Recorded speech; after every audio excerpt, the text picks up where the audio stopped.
You know that moment when you finish watching a perfect movie? That feeling where everything just lands exactly right? The story wraps up beautifully, the characters complete their arcs, and you sit there as the credits roll knowing you just experienced something special. Then Hollywood gone Hollywood, and some studio exec decides to ruin it all by greenlighting a sequel that nobody asked for. What up, bitch? Here's the thing about great movies. They're like lightning in a bottle. The right cast, the right script, the right moment in time, it all comes together to create, for lack of a better phrase, something magical. But Hollywood, bless its greedy little heart, sees the magic and thinks, hey, we can totally do that again, but with more explosions and a bigger budget. Spoiler alert, they usually can.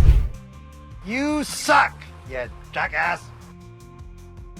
Howdy, and thanks for clicking this video to see what this jackass has to say. I appreciate you. Today I wanted to dive into those rare perfect films that should remain untouched. Movies so complete, so well crafted that any attempt to continue their story would be like trying to improve the Mona Lisa by giving her a snapback and some Ray-Bans.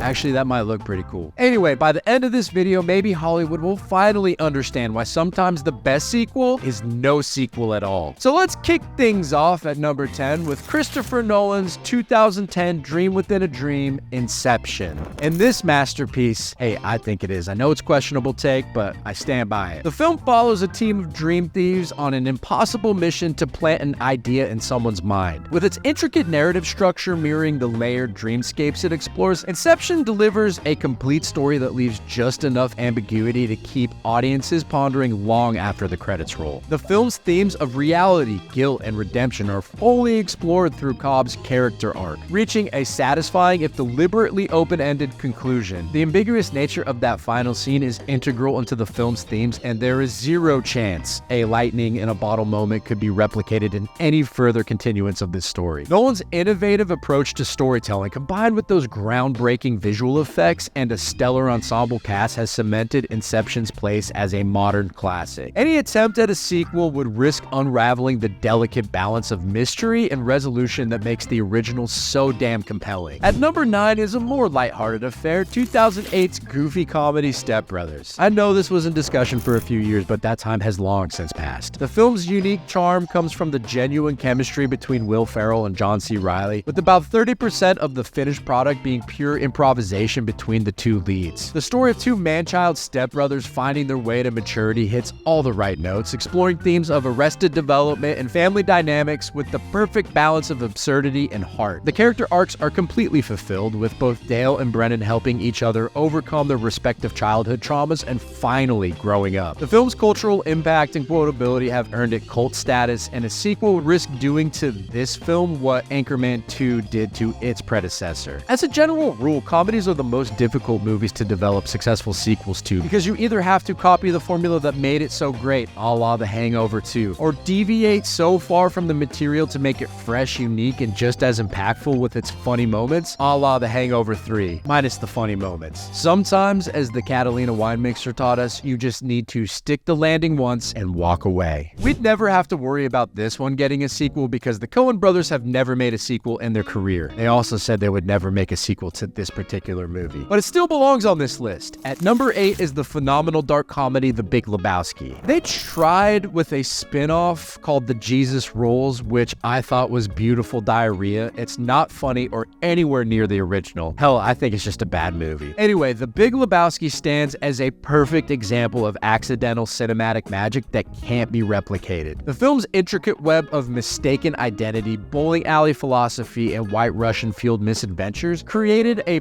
perfectly self-contained story that says everything it needs to say. The Coen brothers crafted a masterpiece that organically evolved into one of the last true cult classics of mainstream cinema. Spawning its own religion with over 600,000 dudist priests and countless fan festivals, the character of the dude, brilliantly portrayed by Jeff Bridges, completes his journey as the unwitting true neutral hero who stumbles through a complex narrative while remaining authentically himself. Like a perfect White Russian, the original's ingredients blend together in a way that simply can't be improved upon. Sometimes you just have to know when to abide. Yeah, well, you know, that's just like your opinion, man. Coming in at number 7 is one of the genuinely perfect Pixar films, 2009's Up. I know it's popular to sequelize Pixar movies today. Hell, we're going on our 5th Toy Story movie, but if there's one I consider truly untouchable, it would have to be Up. Look, when a movie opens by making every adult in the theater ugly cry within the first 10 minutes, you know you're dealing with something special. Up isn't just a film about a grumpy old man strapping balloons to his house. It's a masterclass in storytelling that manages to pack more emotional punch in its opening montage than most films do in the entire runtime. Carl's journey from balloon-selling curmudgeon to adventure-seeking surrogate grandpa is perfectly wrapped up with a bow made of childhood dreams and talking dogs. By the time our hero learns that the real adventure book was the life he lived along the way, there's literally nowhere else for the story to go. The beauty of the original is how it perfectly balances whimsy with genuine human emotion, teaching us that sometimes the greatest adventure is learning to start a new chapter. Adding a sequel would be like trying to add more helium to an already perfectly floating balloon, unnecessary and potentially explosive. Also, with Ed Asner leaving us recently, Carl just wouldn't have the same impact. At number 6 is every man over 40's favorite all-time movie, The Shawshank Redemption. Look, when you've got a film that sits at number 1 on IMDb's top 250 list, beating out The Godfather, mind you don't mess with that kind of perfection. The Shawshank Redemption's like one perfect meal you had years ago. Trying to recreate it would just leave a bad taste in your mouth. The film's power really lies in its perfect narrative arc, taking us through Andy's 19-year journey from wrongfully convicted banker to his masterful escape while weaving in Red's parallel transformation from a cynical lifer to a man who dares to hope. The ending, with Red violating his parole to reunite with Andy in Mexico, isn't just a conclusion, it's the fulfillment of everything the story builds towards. A sequel would be like trying to add more verses to a perfect poem or explaining what happens after Happily Ever After. Some stories are meant to end precisely where they do, with hope,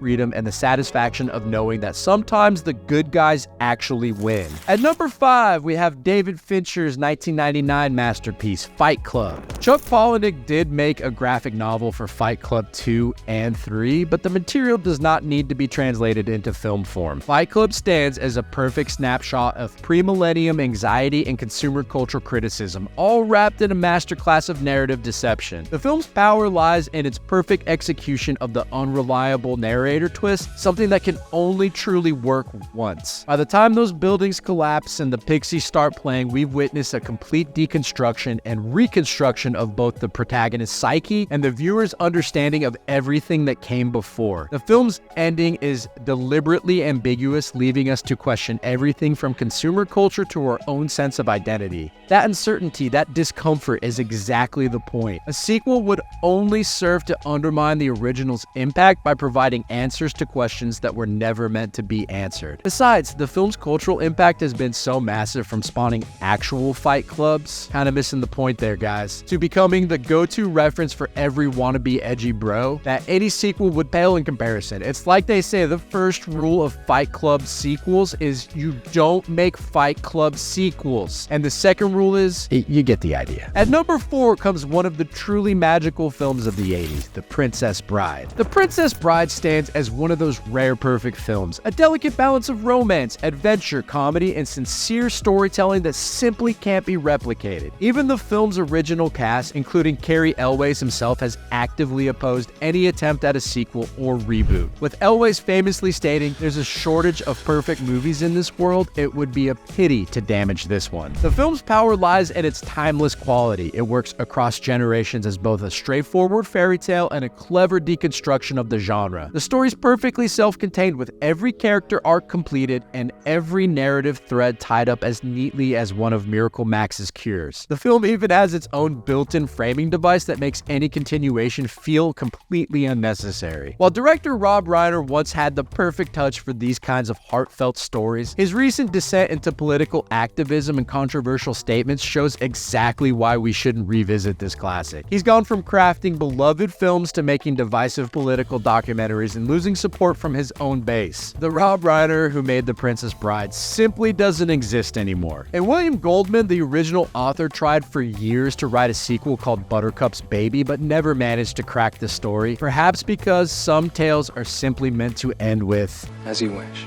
At number 3 is one of my top 5 favorite films of all time, 1982's The Thing. John Carpenter's The Thing already perfected what began with 1951's The Thing from Another World, crafting a masterpiece of paranoia and isolation that stands as one of the greatest horror films ever made. The film's deliberately ambiguous ending with MacReady and Child sharing that final uncertain moment in the Antarctic cold isn't a loose thread begging to be tied. It's the perfect thematic conclusion to a story about paranoia and distrust. The 2011 prequel proved that trying to expand this universe is like trying to replicate The Thing itself. You might get the shape right, but something essential will always be missing. Despite decent intentions and practical effects that were later replaced with CGI, it failed to capture the magic of the original. The beauty of Carpenter's film lies in its perfect execution of a single isolated incident. The paranoia works precisely because there's only one thing, creating an atmosphere where anyone could be the creature, but only one person actually is. A sequel would inevitably fall into the trap of trying to raise the stakes with multiple creatures, completely undermining what made the original so effective. Sometimes the most terrifying thing is not knowing what happens next. The original's ending continues to spark debates 4 decades later precisely because of its masterful ambiguity. Adding a sequel would be like explaining the punchline to a perfect joke, unnecessary and ultimately destructive to the original's impact. It's an endlessly rewatchable movie for me, yet I haven't bothered with the prequel more than that first time I saw it. At number 2 is one of the few Spielberg films that I consider to be just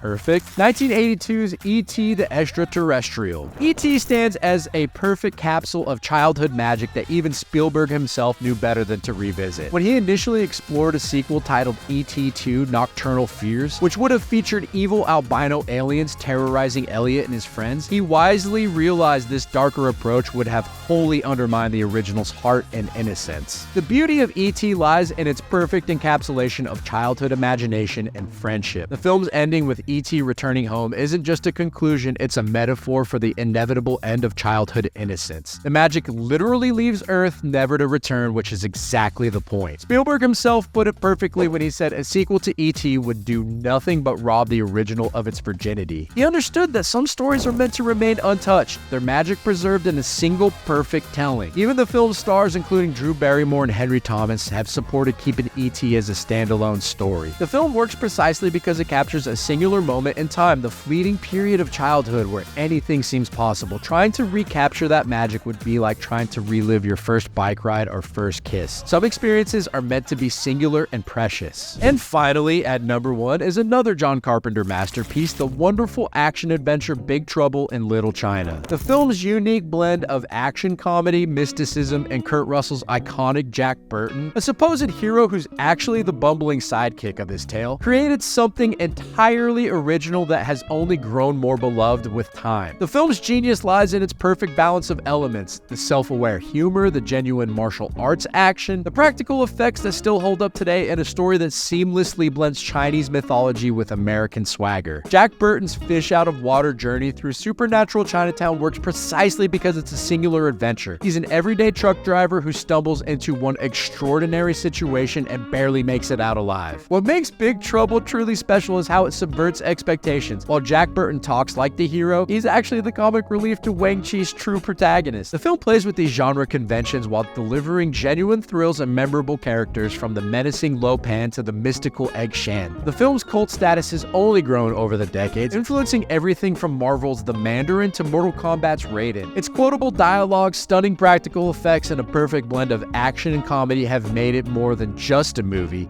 It's become a cultural touchstone that proves some stories are best left as standalone adventures. Any sequel risks undermining what makes the original so special. Its perfect balance of elements that captured a specific moment in time when practical effects, martial arts, cinema, and American action movies collided to create something truly unique. And that's gonna do it for this one. Hopefully this provides some further proof that sometimes the best thing Hollywood can do is absolutely nothing. These films stand as perfect examples of storytelling that knew exactly when to roll credits. In an industry that's more obsessed obsessed with franchises than a teenager is with their phone, these movies remind us that it's okay to leave people wanting more. Not everything needs to be a trilogy, a cinematic universe, or whatever the hell Fast and Furious is doing these days. So what are some films that you just never want to see have a sequel? What are some sequels that absolutely ruined the first movie for you? Let's talk about them in the comments. If you liked what you watch here and want to see more, give this video a like and subscribe. I can't promise you won't be disappointed. As always, the opinions in this video are mine and mine alone, but what do I know? I'm but a mere jackass. I'll try to do better next time. Catch you later, friends. That talks too much. I'm just a jackass of all trades. Don't know shit. I'll keep on talking, acting like I'm so legit.